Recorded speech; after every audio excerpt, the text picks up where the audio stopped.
अनैतिक संबंधातून पतीला विजेचा शॉक देऊन मारण्याचा प्रयत्न, पत्नीसह प्रियकराविरुद्ध गुन्हा दाखल.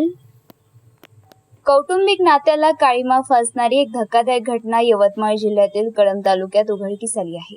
आपल्या अनैतिक संबंधांमध्ये अडथळा ठरत असल्याच्या रागातून पत्नीने प्रियकराच्या मदतीने पतीला विजेचा शॉक देऊन जीवे मारण्याचा प्रयत्न केलाय. या प्रकरणी वडगाव जंगल पोलीस ठाण्यात गुन्हा दाखल करण्यात आला आहे. नेमकी घटना काय? मिळालेल्या माहितीनुसार तालुक्यातील पंगडी येथील रहिवासी गजानन मोरे यांनी या संदर्भात पोलिसात तक्रार दिली आहे. 3 मे रोजी मध्यरात्रीच्या सुमारास गजानन मोरे हे आपल्या घरात गाढ झोपेत होते. यावेळी त्यांची पत्नी कवडी मोरे हिने प्रियकर विष्णू आत्राम याच्या सांगण्यावरून एका विद्युत वायरला अॅल्युमिनियमची तार बांधली आणि पतीला विजेचा जोरात धक्का देऊन संपवण्याचा प्रयत्न केला. सुदैवाने या हल्ल्यातून गजानन मोरे बचावले आहे.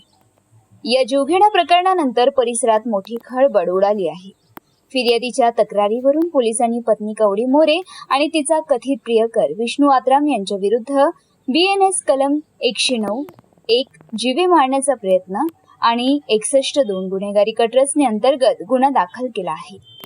घटनेनंतर आरोपी अद्याप फरार असून वडगाव जंगल पोलीस त्याचा शोध घेत आहे.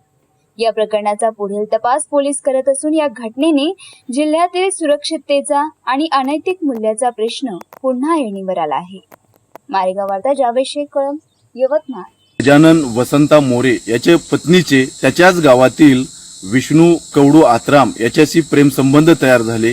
प्रेमसंबंधामध्ये फिर्यादीचा अडथळा नको म्हणून फिर्यादीची पत्नी आणि तिचा प्रियकर यांनी फिर्यादीला मारण्याचा कट रचला आणि फिर्यादी झोपेत असताना इलेक्ट्रिक वायरने त्याला शॉक देऊन जीवे मारण्याचा प्रयत्न केल्याची तक्रार आमच्याकडे प्राप्त झाली.